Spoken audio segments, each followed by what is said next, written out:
Hey, what's up everybody? It's Kiljaedas. How's it going? We are back with another Raider video. So for those who don't know, or probably watching this for the very first time, I am a Raider fan that lives in Alaska. Now before you ask, yes, there are Raider fans here in Alaska. No, we do not get internet by taking an internet cord and shoving up a moose's ass. And no, we don't get electricity by having a polar bear run on a giant hamster wheel while dangling a piece of raw caribou meat. You don't do that. Don't ask. Yes, there are Raider fans here in Alaska. And we have ice in our frickin' veins, bruh. Our love for our team runs deep. And our hatred runs deep. Deeper than the Pacific Ocean. Deeper than most likely what the size of the tub of pudding that Andy Reid had when he won the Super Bowl. Hashtag who's fat. Deeper than John Elway's love for himself and that donkey bucktooth face of his. And deeper than Philip Rivers' pull-out game. Aha! Now here in Alaska, we have what Uncle Mosh, Padrino Uncle Mosh would say, a plethora. We have a plethora of fans here. We have some Packers, some Cowboys, some Broncos, some 49ers, Vikings, you know, add in a few Giants and whatnot. And we all kind of got along just fine.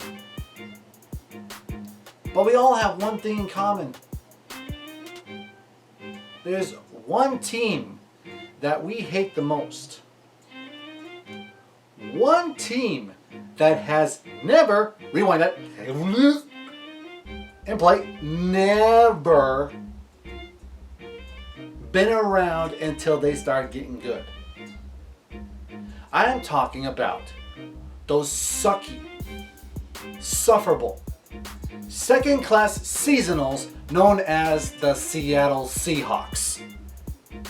They were never around when I was growing up in the 90s. Never around.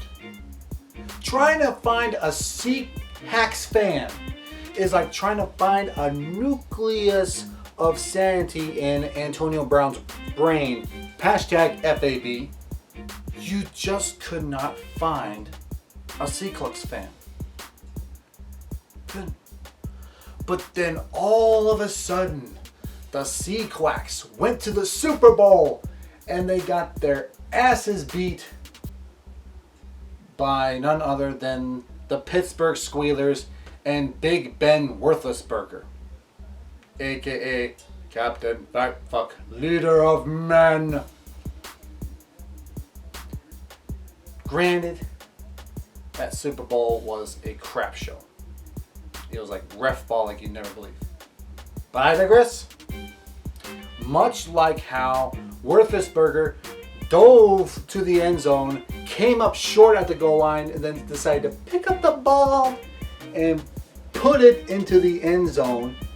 So too were the fan base of that certain sucky team in Seattle. Is that they all rose up and said, we have always been here. We have always supported him. Now you haven't. It just seems like overnight when Russell Wilson, Marshawn Lynch and company started to do good, that suddenly this 12th man movement overnight just suddenly just popped out of nowhere, and you had the 12th man flags flying, and as if every single Seahawks fan just went, oh, we're always there. We've always been supporting you here in Alaska. You know, it is just so weird to me because again, Alaska just never really had a pro team. Yet somehow, when did we suddenly become a Seattle fan base? We never had a pro team since the end of Alaska Aces. Rest in peace. Like, I do not know when we decided to just only adopt this sector of suckiness. I just don't know when. But riddle me this. Name one or two quarterbacks that were on the Sea Chickens before Russell Wilson. Name me a running back before Marshawn Lynch. Name me a Hall of Famer that was a Seattle Seasucker. How long were they actually an AFC West team? You present these questions to them, they can't tell you a thing. As if it's bandwagons as far as the eye can see. Bandwagon fans everywhere except for maybe a handful of real fans. Waving the 12th flag around is like a stain of savagery. Saying that they've always been there, and the fact that they are so hyped up from this dominance that they are having nowadays is like scratching your nails on a freaking chalkboard. But I give some new fans a break. You know, they don't know much about the team, but it's important to know where they came from, though. They need to know about where they came, how they came to be. At one point, they were an AFC West rival, a lesser one, but still an AFC West rival. They need to know things such as when they were under the gun of Matt Hasselbeck and Trent Dilfer, handing the rock to Sean Alexander. And of course, they need to know about players that were so dominant they end up being in the Hall of Fame, like the defensive stud, the boss, Brian Bosworth, aka Bo's bitch. Like, I'm a Raider fan.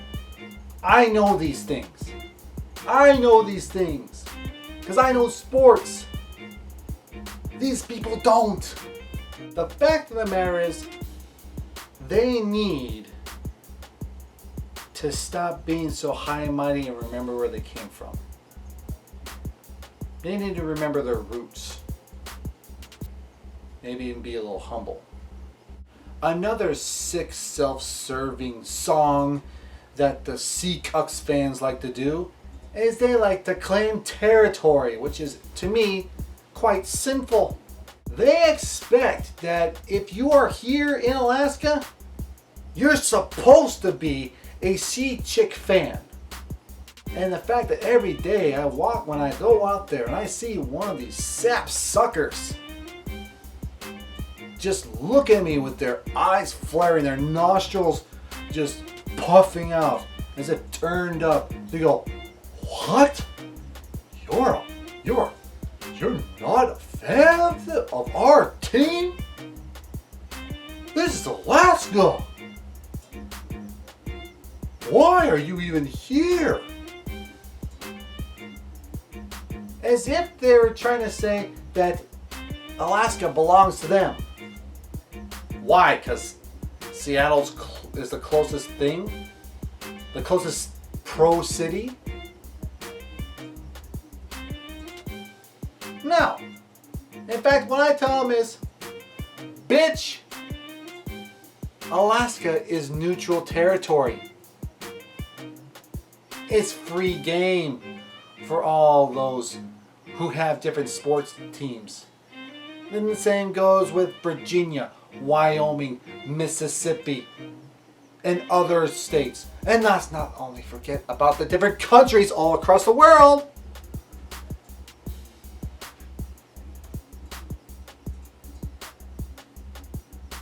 You cannot take away what I became once I popped out of my mom's womb. You can't take that away from me.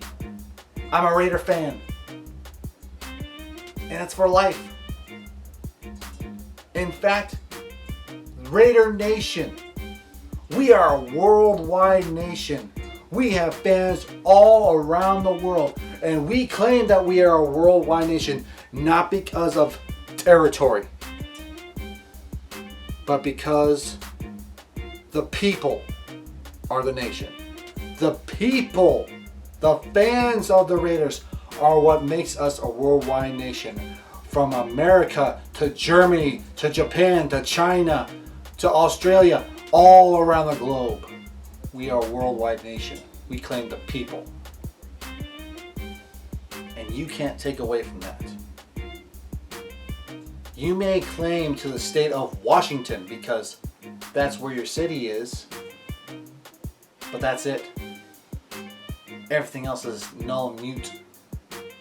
So let me ask you all, whether you're a Raider fan or whether you're not a Raider fan, for those who don't live in their respectable states, or for those Raider fans who live outside of the California motherland and now Nevada motherland, what fan base annoys you the most because they claim territory, even though they're not in the actual city or state that they belong in? Let me know down in the chat. I would like to hear from you. Anyways, that's it for today's video. A special shout out to Uncle Mosh, Swaggy Jeff, and Murph from the Raiders Fan Radio. A salute to El Capo, Aaron the Q Dog Raider, Ayo Raider Lamone, and all my brothers and sisters of the Silver and Black. Thank you for watching, and I'll catch you later. Bye.